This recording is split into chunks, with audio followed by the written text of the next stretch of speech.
O Império Mongol foi um dos maiores impérios contíguos da história, e sua fundação é amplamente creditada a Gengis Khan, uma das figuras mais temidas da história mundial.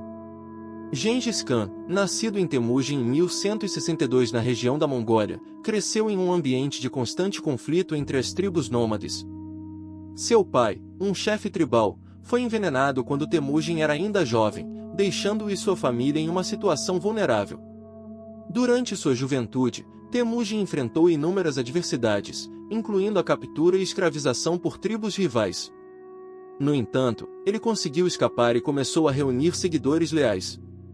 Ao longo dos anos, Temujin demonstrou uma habilidade excepcional em construir alianças e eliminar rivais. Ele conseguiu unir as tribos mongóis, que antes eram fragmentadas e frequentemente em guerra entre si. Em 1206, após uma série de campanhas vitoriosas, ele foi proclamado Gengis Khan, que significa governante universal. Esse título marcou o início de seu domínio e da formação do Império Mongol. Sob a liderança de Gengis Khan, o Império Mongol se expandiu rapidamente. Ele e seus generais conquistaram vastas regiões da Ásia Central, incluindo partes da China, Pérsia, atual Irã, e se estendendo até a Europa Oriental. A velocidade e eficácia das campanhas mongóis eram notáveis, devido à organização militar superior, táticas inovadoras e uso eficaz da cavalaria.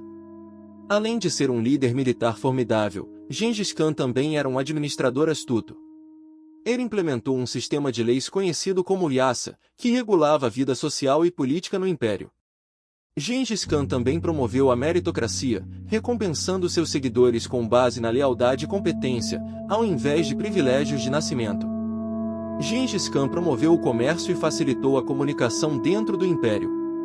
Ele estabeleceu a Pax Mongolica, um período de relativa paz e estabilidade que permitiu o florescimento das rotas comerciais, como a Rota da Seda, ligando o Oriente ao Ocidente. Isso levou a um intercâmbio cultural e econômico significativo entre as diferentes regiões do Império. Gengis Khan faleceu em 1227, mas o império que ele fundou continuou a se expandir sob seus sucessores, eventualmente cobrindo quase toda a Ásia e partes da Europa Oriental. Seu legado é complexo, ele é lembrado como um dos maiores conquistadores da história, mas também como um líder que trouxe grande sofrimento a muitas populações. No entanto, ele também teve um impacto duradouro no desenvolvimento das civilizações, conectando o Oriente e o Ocidente de maneiras que moldaram o curso da história mundial. O Império Mongol, apesar de seu tamanho e poder, começou a fragmentar-se após a morte de Gengis Khan e de seus sucessores imediatos, devido a conflitos internos e à dificuldade de governar um território tão vasto. Mesmo assim, o impacto do Império e de seu fundador permanece uma das histórias mais impressionantes da história mundial. A conquista dos vastos territórios pelo Império Mongol é uma das façanhas militares mais impressionantes da história. Essa expansão foi resultado de uma combinação de estratégias militares inovadoras, liderança implacável, adaptação tática e o uso de terror psicológico. A espinha dorsal do exército mongol era a cavalaria, composta principalmente por arqueiros montados. Os soldados mongóis eram extremamente habilidosos, capazes de disparar flechas com precisão enquanto cavalgavam em alta velocidade. Eles usavam táticas de ataque rápido e retirada, confundindo os inimigos e quebrando suas formações. O exército mongol era altamente organizado. Gengis Khan dividiu suas forças em unidades de 10 Arban, 100 Jagun, 1000 Mingan, e 10.000 homens Tumen, o que permitia uma coordenação eficaz e flexibilidade nas campanhas. Essa estrutura hierárquica também facilitava o controle e a comunicação durante as batalhas. Antes de iniciar uma campanha militar, os mongóis enviaram espiões e batedores para coletar informações sobre o terreno, as defesas inimigas e as rotas de abastecimento.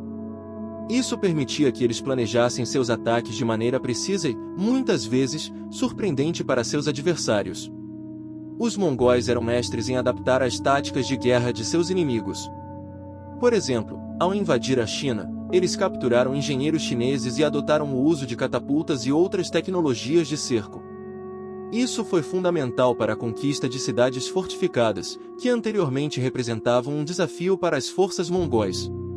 Os mongóis frequentemente empregavam táticas de terror para desmoralizar e subjugar populações. Ao massacrar cidades que resistiram, eles espalharam o medo, fazendo com que outras cidades se rendessem sem lutar. A reputação dos mongóis como conquistadores implacáveis frequentemente precedia seus exércitos, levando à rendição voluntária de muitos territórios. Embora conhecidos por sua brutalidade, os mongóis também ofereciam clemência àqueles que se submetem pacificamente. Cidades e reinos que se rendiam e pagavam tributo eram frequentemente poupados de saques e massacres, o que incentivava a rendição de outras cidades.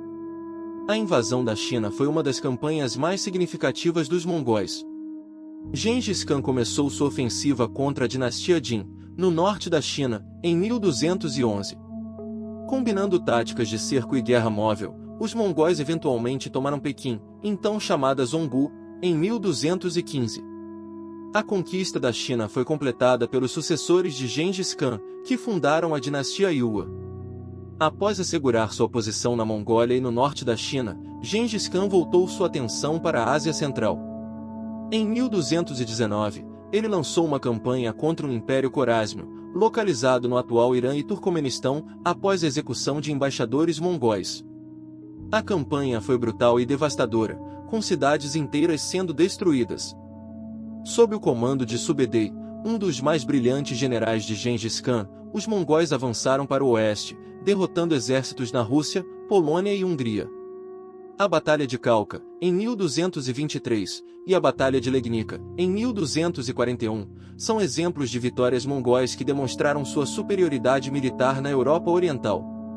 Em 1258, sob o comando de Hulagu Khan, os mongóis sitiaram e capturaram Bagdá, a capital do Califado Abibazida, um dos centros culturais e intelectuais do mundo islâmico.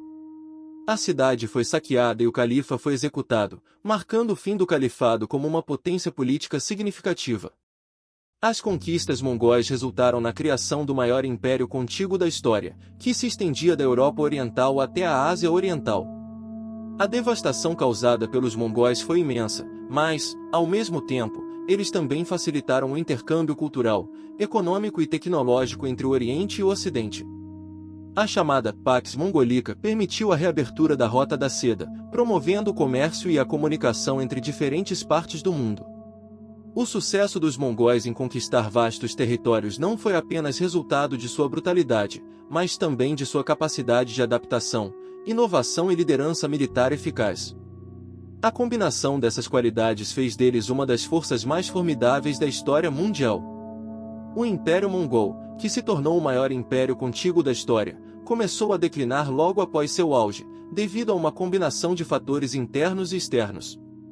A queda do império foi um processo gradual, que se desenrolou ao longo de várias décadas e envolveu a fragmentação do império em vários khanatos independentes, cada um seguindo seu próprio destino. Após a morte de Gengis Khan em 1227, o império foi dividido entre seus filhos e outros membros da família, de acordo com a tradição mongol. Embora o sistema de Ulus, terras herdadas, tenha mantido a unidade em um nível inicial, as divisões regionais acabaram levando a rivalidades e a falta de coesão. O império foi subdividido em 4 grandes khanatos. Governado pelo ramo principal da família de Gengis Khan, este khanato deu origem à dinastia Yuan na China, fundada por Kublai Khan.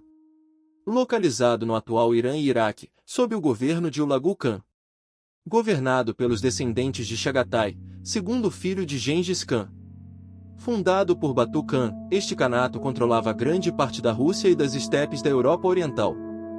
Essas divisões resultaram em conflitos internos entre os diferentes khanatos, enfraquecendo o império como um todo. Governar um território tão vasto e diverso foi um desafio contínuo para os mongóis. As diferenças culturais, religiosas e linguísticas entre as regiões dificultaram a administração centralizada.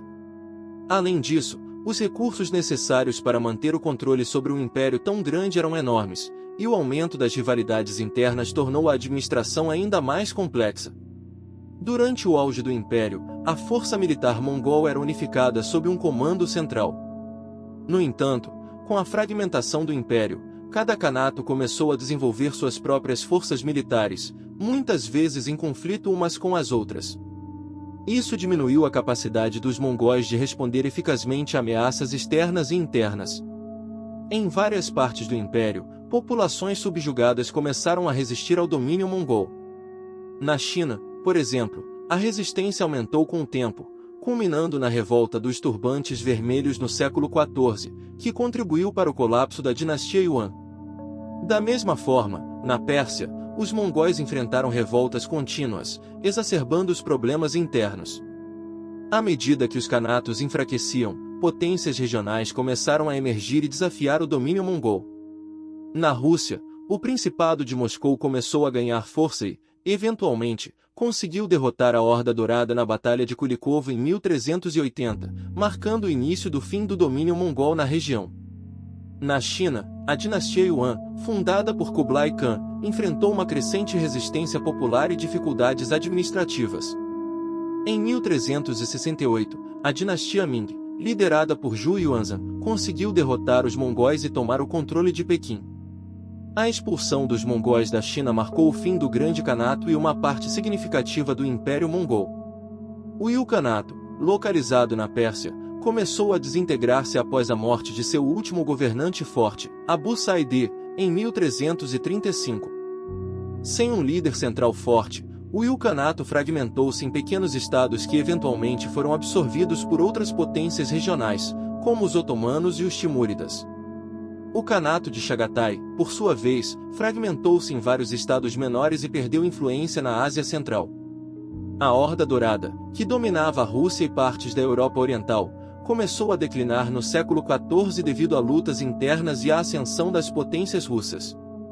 O colapso definitivo da Horda Dourada veio no século XV, quando foi derrotada pelo Grão-Ducado de Moscou e pelas invasões de Tamerlão, o líder timúrida. Embora o Império Mongol tenha se fragmentado e caído, seu legado continuou a influenciar o mundo. A Pax Mongolica e a reabertura das rotas comerciais entre o Oriente e o Ocidente tiveram um impacto duradouro no comércio global. As estruturas administrativas e as práticas militares dos mongóis também influenciaram muitos dos estados que sucederam o império. O impacto cultural dos mongóis também foi profundo, com a disseminação de ideias, tecnologias e pessoas ao longo das rotas comerciais sob controle mongol. A mistura de culturas e religiões dentro do império também contribuiu para o desenvolvimento de novas dinâmicas sociais e políticas nas regiões que faziam parte do império. A queda do Império Mongol não foi um evento único, mas um processo de declínio gradual que resultou na fragmentação de um dos maiores impérios da história, com suas partes se transformando em novos estados e dinastias que continuaram a moldar a história das regiões que outrora fizeram parte do império.